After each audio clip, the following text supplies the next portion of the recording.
Hi everyone, welcome back to my channel. This is Veerasha and you are watching Veer Study Point. तो आपके काफ़ी सारे comments के बाद आज मैं आपके लिए लेके आ गया हूँ जो आपका हिस्ट्री सब्जेक्ट है, जिसमें आपको 1200 ईस्वी से लेकर 1700 ईस्वी तक पढ़ना है। इसमें जो आपकी यूनिट फर्स्ट है जिसका नाम है दिल्ली सल्तनत की स्थापना, इसके अंदर आज मैं आपको तुगलक वंश के बारे में बताने जा रहा हूँ।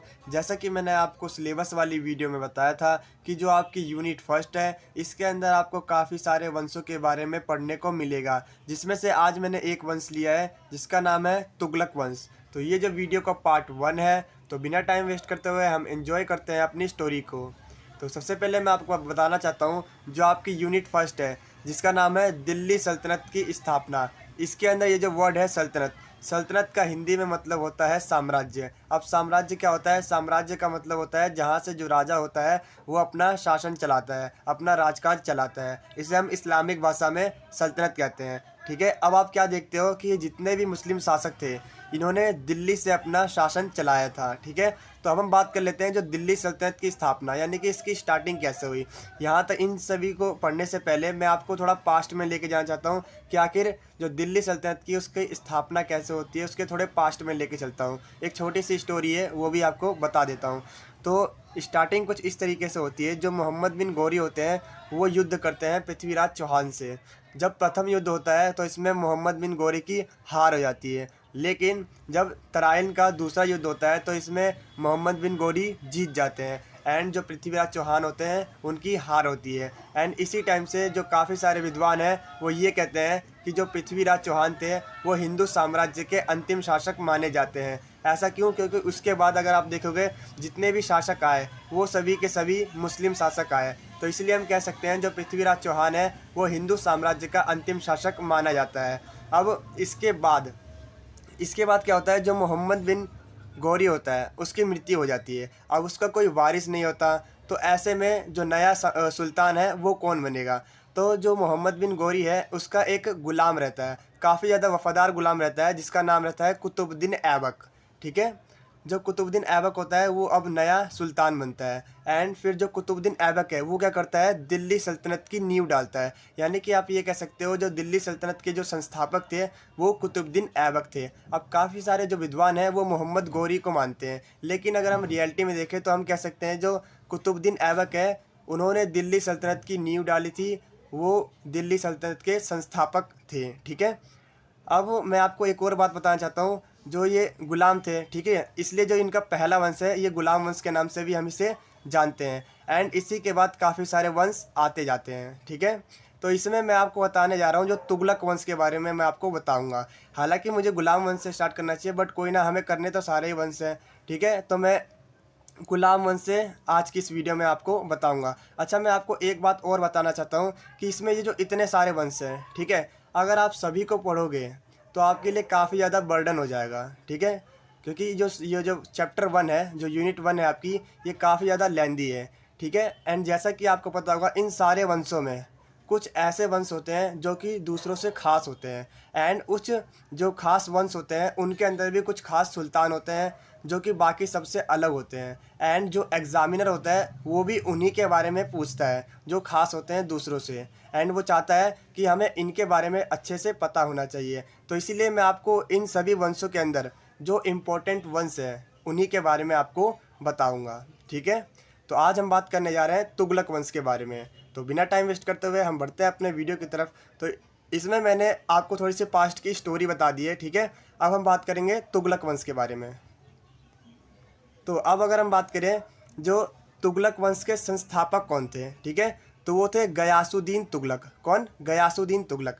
ठीक है, लेकिन हमें गयासुद्दीन तुगलक के बारे में नहीं पढ़ना, हमें पढ़ना है मोहम्मद बिन तुगलक के बारे में। ठीक है, यहाँ तक बात क्लियर? बस जो गयासुद्दीन तुगलक थे वो इसके संस्थापक थे। अब क्या होता है, गयासुद्दीन तुगलक की जब मृत्यु हो जाती है उसके बाद मोहम्मद बिन तुगलक आते हैं। ठीक है, 1325 ईस्वी में। एंड जो मोहम्मद बिन तुगलक है उनका जो जन्म होता है वो मुल्तान में होता है। कहाँ पर होता है? मुल्तान में। ठीक है, अब जो मोहम्मद बिन तुगलक है वो उस टाइम के काफ़ी ज़्यादा शिक्षित एंड बुद्धिमान व्यक्ति माने जाते थे। अब ऐसा क्यों?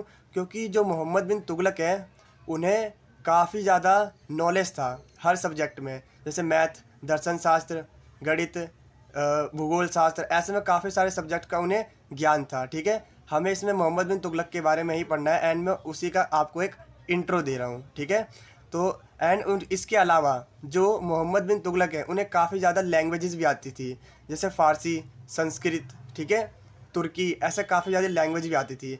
तो ये उस टाइम के काफ़ी ज़्यादा बुद्धिमान व्यक्ति भी माने जाते थे। ठीक है, अब इन सब में जो अलग थी, जो इन्हें खास बनाती है, जो मोहम्मद बिन तुगलक है उन्हें अपनी योजनाएं बनाने में काफ़ी ज़्यादा शौक था उनका। वो नई नई योजना को बनाना चाहते थे, उन्हें लागू करना चाहते थे, नई नई नीतियों को बनाना चाहते थे।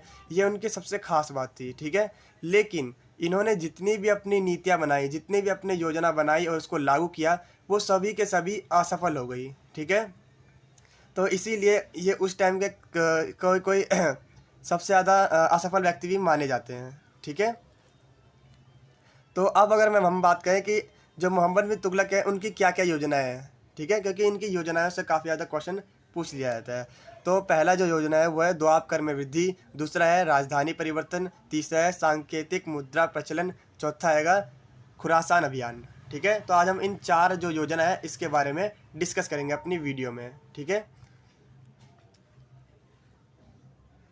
तो अब मैं आपको दिखाना चाहता हूँ, जो कुछ इस तरीके से क्वेश्चन पूछा जाता है कि मोहम्मद बिन तुगलक की योजनाओं का वर्णन कीजिए, उसके प्रभाव को लिखिए। ठीक है, एंड और कई और लैंग्वेजेस में पूछा जाता है, वो मैं आपको इस वीडियो में नहीं बताया, मैं आने वाली वीडियो में आपको बता दूंगा कि और किस किस तरह से क्वेश्चन पूछे जाते हैं। ठीक है, जिसमें आपको क्या करना होता है, जो थोड़ा सा क्वेश्चन है ना उसको मॉडिफाई करना होता है, थोड़ा सा आपको अपने आंसर्स में चेंज करना होता है क्वेश्चन के अकॉर्डिंग, एंड आपका जो आंसर है वो परफेक्ट बन जाता है। ठीक है, तो आपको थोड़ा सा अपना चेंज करना होगा, वो मैं आपको नेक्स्ट वीडियो में बता दूंगा कि आपको और किस किस तरह से क्वेश्चन पूछे जाते हैं। ठीक है, तो अब हम पढ़ लेते हैं मोहम्मद बिन तुगलक की योजना और उसके प्रभाव के बारे में। तो सबसे पहले हम इसका एक सामान्य परिचय देंगे। जो मध्यकालीन भारत के इतिहास में जो गयासुद्दीन तुगलक है उसकी मृत्यु के बाद कौन आते हैं, मोहम्मद बिन तुगलक 1325 ईस्वी में राजगद्दी पर बैठते हैं। ठीक है, अब जैसा कि मैंने आपको बताया था, जो मोहम्मद बिन तुगलक है उनका जन्म कहाँ हुआ था, मुल्तान में हुआ था, और वो उस टाइम के काफ़ी ज़्यादा शिक्षित और बुद्धिमान सुल्तान माने जाते थे। क्यों, क्योंकि उन्हें काफ़ी ज़्यादा लैंग्वेजेस आती थी, जैसे अरबी, फारसी, तुर्की, संस्कृत, एंड इसके अलावा वो काफ़ी ज़्यादा जो उनके सब्जेक्ट्स में काफ़ी ज़्यादा महारत हासिल थी, जैसे गणित, भूगोल, तर्कशास्त्र, दर्शन शास्त्र, भौतिक विज्ञान, इसमें अच्छा खासा उन्हें ज्ञान था। एंड इसके अलावा जो मोहम्मद बिन तुगलक है उन्हें नवीन प्रयोग और नई योजनाओं को लागू करने का बड़ा शौक था। ठीक है, तो ये हमने इनका जो जस्ट एक थोड़ा सा इंट्रो दे दिया। अब हम बात कर लेते हैं इनके योजनाओं के बारे में। ठीक है, तो अब हम बात कर लेते हैं मोहम्मद बिन तुगलक की योजनाओं के बारे में। आपको इन सभी योजनाओं में सिर्फ 3 बातों का ध्यान रखना है। पहला, मोहम्मद बिन तुगलक ने इस योजना को लागू क्यों किया, क्या कारण थे। दूसरी बात आपको ध्यान रखनी है, उसका रिजल्ट क्या निकला, क्या वो उस योजना में पास हो गए या फिर फेल हो गए। एंड तीसरी बात आपको जो ध्यान रखनी है, अगर वो उसमें फेल हो गया है तो उसके क्या क्या रीजंस थे, क्या क्या कारण थे। बस यही 3 बातें आपको ध्यान रखनी है और मैं यही 3 बातें आपको इन सभी योजनाओं में बताऊंगा। तो जो पहली योजना है जिसका नाम है दोआब कर में वृद्धि। ठीक है, तो इसमें सबसे पहले जो वर्ड है दोआब, दोआब का मतलब क्या होता है, दोआब का मतलब होता है 2 नदियों के बीच का क्षेत्र, उसे हम क्या कहते हैं, दोआब कहते हैं। ठीक है, अब उस टाइम क्या था, जो गंगा और यमुना के जो नदी है उसके जो बीच का क्षेत्र था वो काफ़ी ज़्यादा उपजाऊ था। तो अब हम बात कर लेते हैं मोहम्मद बिन तुगलक ने दोआब कर में वृद्धि योजना को क्यों लागू किया। इसके 2 बड़े रीज़न्स थे। जो पहला रीज़न है कि वहाँ से हम इजीली ज़्यादा टैक्स ले सकते हैं, क्योंकि वहाँ का जो ज़मीन उपजाऊ है तो इजीली काफ़ी ज़्यादा फसल उगती है। ठीक है, तो हम वहाँ से ज़्यादा टैक्स ले सकते हैं।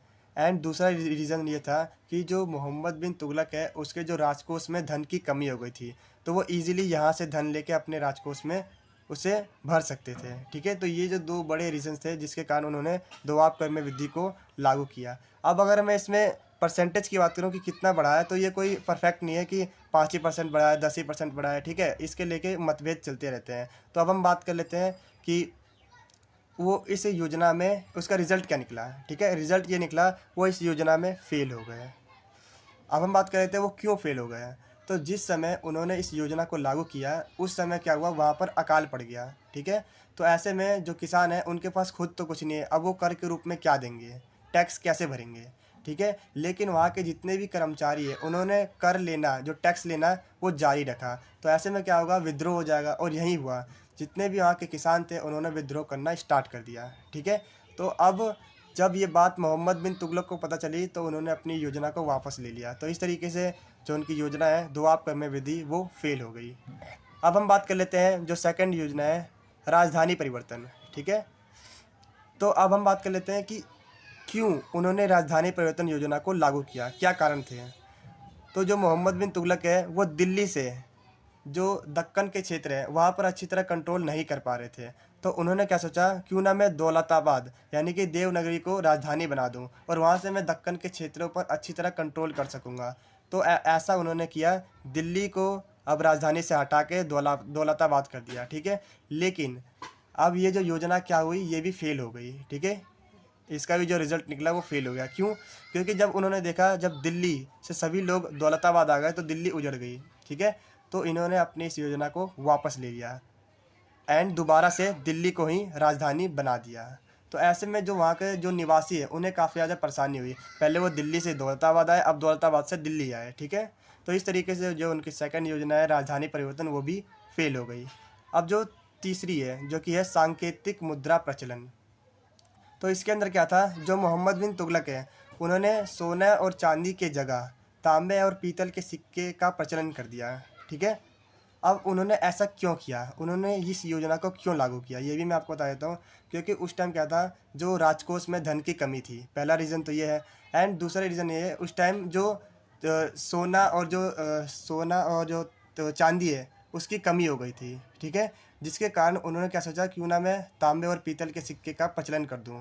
तो उन्होंने ऐसा ही किया। तो ये रीजंस थे कि जो मोहम्मद बिन तुगलक ने उन्होंने सांकेतिक मुद्रा प्रचलन को लागू किया। अब इसका रिजल्ट क्या निकला, इसका भी रिजल्ट सेम यही निकला, वो फेल होगा इसमें। अब क्यों फेल हो गए, उसके क्या क्या रीजंस थे, ये भी मैं आपको बता देता हूँ। उन्होंने जो सरकारी टकसाला होता है उस पर ध्यान नहीं दिया। वहाँ के जितने भी लोग थे उन्होंने जाली सिक्के बनाना स्टार्ट कर दिया। अब आपको जब पता ही है कि जब नकली नोट आ जाते हैं देश में तो जो देश की अर्थव्यवस्था है वो पूरी तरीके से ख़राब हो जाती है, देश में अशांति फैल जाती है। तो वहाँ पर भी सेम यही हुआ, देश में अशांति फैल गई, जिस कारण 2 से 4 वर्षों ही में जो मोहम्मद बिन तुगलक है उन्हें इस योजना को वापस लेना पड़ा। अब हम बात कर लेते हैं जो लास्ट योजना है जिसका नाम है खुरासान अभियान। ठीक है, तो जो कुछ अमीर होते हैं, ठीक है, अमीर आते हैं क्या नाम है मोहम्मद बिन तुगलक के दरबार में। एंड वो क्या करते हैं, जो ईरान पे यानी खुरासान है उस पर आक्रमण के लिए जो मोहम्मद बिन तुगलक को प्रेरित करते हैं। ठीक है, तो मोहम्मद बिन तुगलक भी ऐसे ही करते हैं, वो अपनी बड़ी सेना को तैयार करते हैं। ठीक है, जिसमें बहुत सारा खर्चा करते हैं, लेकिन अब उनकी ये योजना भी फेल हो जाती है। क्यों? क्योंकि इसके 2 रीज़न हैं। पहला कि जो लड़ाई होनी थी वो पहाड़ के दूसरी तरफ होनी थी, तो दूसरी तरफ अपनी पूरी सेना को वहाँ ले जाना काफ़ी ज़्यादा मुश्किल काम था और वहाँ जाके उनसे लड़ाई करना, ठीक है, ये भी काफ़ी ज़्यादा मुश्किल काम था। एंड दूसरा ये था कि जो दोनों जो देश हैं उनके बीच समझौता हो गया। ठीक है, तो अब लड़ाई की ज़रूरत ही नहीं। तो इसमें क्या हुआ, जो मोहम्मद बिन तुगलक है उन्हें काफ़ी ज़्यादा आर्थिक हानि हुई। उन्होंने इतनी सारी सेना तैयार किया लेकिन कुछ फ़ायदा ही नहीं हुआ। तो इसमें जो मोहम्मद बिन तुगलक है उन्हें काफ़ी ज़्यादा आर्थिक हानि हुई। तो इस तरीके से अगर आप कंक्लूज़न निकालोगे तो आप ये कह सकते हो कि जो मोहम्मद बिन तुगलक है उन्होंने जितनी योजना भी लागू की वो सभी की सभी फेल हो गई। ठीक है, तो इसी तरीके से काफ़ी ज़्यादा जो विद्वान होते हैं वो मोहम्मद बिन तुगलक को बेवकूफ़ भी मानते हैं। ठीक है, तो अब हम इसके डिटेल में आपको थोड़ा सा बता देता हूँ मैं, ठीक है, एक्सप्लेन करके। पहला जो आपका था दोआब कर में वृद्धि। अगर आपको स्टोरी याद हो जाती है ना तो आपको ये सब चीज़ें याद करने की ज़रूरत नहीं पड़ेगी, ये मेरे हिसाब से तो आपको खुद ही याद हो जाएगी। ठीक है, तो सबसे पहले हम बात कर लेते हैं उन्होंने इस योजना को क्यों लागू किया, क्या कारण थे। तो जैसा कि मैंने आपको बताया था गंगा और यमुना नदी के जो बीच का क्षेत्र था वो काफ़ी ज़्यादा उपजाऊ था। ठीक है, एंड इसीलिए हम वहाँ से अधिक टैक्स वसूल सकते थे। इसके अलावा जो सुल्तान थे उसके जो राजकोष में धन की कमी थी, जैसा कि मैंने आपको बताया था। जहाँ दोआब कर में वृद्धि की मात्रा का सवाल है तो ये काफ़ी विद्वानों के बीच मतभेद रहता है। जैसे कि मैं आपको बताया था, कोई कहता है 5%, कोई कहता है 10%, ये अलग अलग रहते हैं। ठीक है, तो हमें बस इतना ध्यान रखना है कि हाँ टैक्स में वृद्धि हुई थी। ठीक है, अब नेक्स्ट, जैसे कि मैंने आपको बताया था कि रिजल्ट क्या निकला, उसका परिणाम क्या निकला, तो ये योजना सफल नहीं हो सकी। ठीक है, यानी कि ये योजना असफल हुई। तो अब मैंने आपको बताया था, आपको तीसरी बात क्या ध्यान रखनी है कि अगर योजना असफल हुई तो उसके क्या क्या कारण थे, उसके क्या क्या प्रभाव पड़े। ठीक है, तो इस पर सबसे ज़्यादा लोगों पर प्रभाव पड़ा। तो सुल्तान ने जब कर को कठोरता से लागू किया तो उसके बाद क्या हुआ, उसी टाइम उसी वर्ष में दोआब के जो भीषण अकाल पड़ गया, वहाँ पर अकाल की स्थिति उत्पन्न हो गई। एंड जो किसान है उनकी दशा दयनीय हो गई। एंड अकाल के बावजूद भी जितने भी किसान थे उन्होंने अपना टैक्स वसूलना जारी रखा। तो ऐसे में क्या होगा, किसान विद्रोह करेंगे, जाहिर सी बात है। एंड जब ये बात जो सुल्तान को पता चली तो उन्होंने इस योजना को वापस ले लिया और जो किसान है उनके लिए बीज, हल, पशु एक्सेट्रा देना स्टार्ट कर दिया ऋण पर। ठीक है। तो अब जो इनकी सेकंड योजना है जिसका नाम हैगा राजधानी परिवर्तन। ठीक है। तो इस योजना को क्यों लागू किया, सबसे पहले हम ये बात कर लेते हैं योजना या नीति को लागू करने के कारण। तो मोहम्मद बिन तुगलक को ऐसा लगता था कि जो दक्कन के क्षेत्र हैं वो दिल्ली से उनके लिए जो शासन करना वो काफ़ी ज़्यादा कठिन था, कंट्रोल करना दक्कन के क्षेत्र पर। तो इसी विचार से उन्होंने राजधानी परिवर्तन को अपनाया एंड उन्होंने दिल्ली से देवनगरी यानी कि दौलताबाद को अपनी राजधानी चुना। अब इसका रिजल्ट क्या निकला, वो इस योजना में भी सफल नहीं हो पाए। ठीक है। अब क्यों नहीं सफल हो पाए ये भी मैं आपको बता देता हूँ। क्योंकि दिल्ली से जितनी भी जनता थी वो देवनगरी जब शिफ्ट हो गई तो दिल्ली उजड़ गई। ठीक है। एंड सुल्तान को विवश होकर पुनः दिल्ली को ही राजधानी बनाना पड़ा। और इसमें जो सबसे ज़्यादा कठिनाई वो किसको हुई, जनता को ही, जैसा कि मैंने आपको पहले ही बताया था। तो अब जो तीसरी योजना है इसके बारे में अब हम बात कर लेते हैं जिसका नाम है सांकेतिक मुद्रा प्रचलन। तो सुल्तान ने क्या किया, सोने और चांदी के सिक्के के स्थान पर तांबे और पीतल के सिक्के का प्रचलन किया। अब क्यों किया, इसका रीज़न भी है क्योंकि राजकोष में धन की कमी थी और विस्तार के लिए हमें धन की आवश्यकता होती है एंड चांदी का अभाव था। ठीक है। अब इसका रीज़न क्या निकला, ये योजना भी पुनः दो जो योजना है उसकी तरह असफल हो गई, यानी कि इसमें भी उन्हें सक्सेस नहीं मिली। अब क्यों नहीं मिली ये भी मैं आपको बता देता हूँ, असफलता के कारण। ठीक है। सुल्तान ने जो सरकारी टकशाला है उस पर ध्यान नहीं दिया, प्रभावशाली ढंग से कदम नहीं उठाया। लोगों द्वारा जो सरकारी टकशाला है वहाँ पर तांबे के जाली सिक्के को बनाना स्टार्ट कर दिया, जिससे कि देश में अशांति फैल गई और जो सुल्तान है उसे 3 से 4 वर्षों में इस योजना को त्याग करना पड़ा, इस योजना को वापस लेना पड़ा। ठीक है। अब जो फोर्थ पॉइंट है वो है खुरासान अभियान। ठीक है। अब योजना को क्यों लागू किया, तो खुरासान राज्य के जो असंतुष्ट अमीरों ने क्या किया, मोहम्मद बिन तुगलक को के दरबार में शरण ले लिया। ठीक है। एंड उन्होंने क्या किया, सुल्तान को खुरासान पर आक्रमण के लिए प्रेरित किया। अब सुल्तान ने क्या किया, 3,70,000 सेना तैयार की, इतने लोग थे उस सेना में। अब इसका रिजल्ट क्या निकला, इस योजना में भी वो असफल ही हो गए। अब क्या रीज़न थे उसके, तो सेना को पर्वत के उस पार ले जाना और दुश्मनों से टक्कर लेना काफ़ी ज़्यादा कठिन काम था। एंड राजधानी परिवर्तन हुआ, ये शायद ये नहीं आएगा। ठीक है। और दोनों देशों के बीच जो समझौता हो गया। ठीक है। और जब समझौता हो गया तो लड़ाई की जरूरत ही नहीं है। तो इस तरीके से ये जो योजना है ये भी फेल हो गई और सुल्तान को इसमें काफ़ी ज़्यादा हानि उठाना पड़ा। ठीक है। अब मैं इसके कंक्लूज़न की बात करूं तो जैसा कि मैंने आपको बताया था, आप इसका कंक्लूज़न खुद भी लिख सकते हो कि जो मोहम्मद बिन तुगलक है वो सर्वाधिक बुद्धिमान और शिक्षित व्यक्ति थे। ठीक है। उन्हें काफ़ी ज़्यादा सब्जेक्ट्स का ज्ञान था, जैसे गणित, भूगोल, तर्कशास्त्र, दर्शन शास्त्र, भौतिक विज्ञान। ठीक है। एंड इसके अलावा उन्हें जो नवीन योजना को लागू करने में काफ़ी ज़्यादा उन्हें शौक था। लेकिन उन्होंने जितनी भी योजना को लागू किया, दुर्भाग्यवश सभी योजना में उन्हें असफलता का ही मुंह देखना पड़ा। ठीक है। तो इस तरीके से आप इसका कंक्लूजन भी लिख सकते हो। तो आई होप आपको ये वीडियो यूज़फुल लगी होगी। तो प्लीज़ इस वीडियो को जितना ज़्यादा हो सके लाइक, शेयर और सब्सक्राइब तो ज़रूर कर लेना। Thank you so much for watching this video.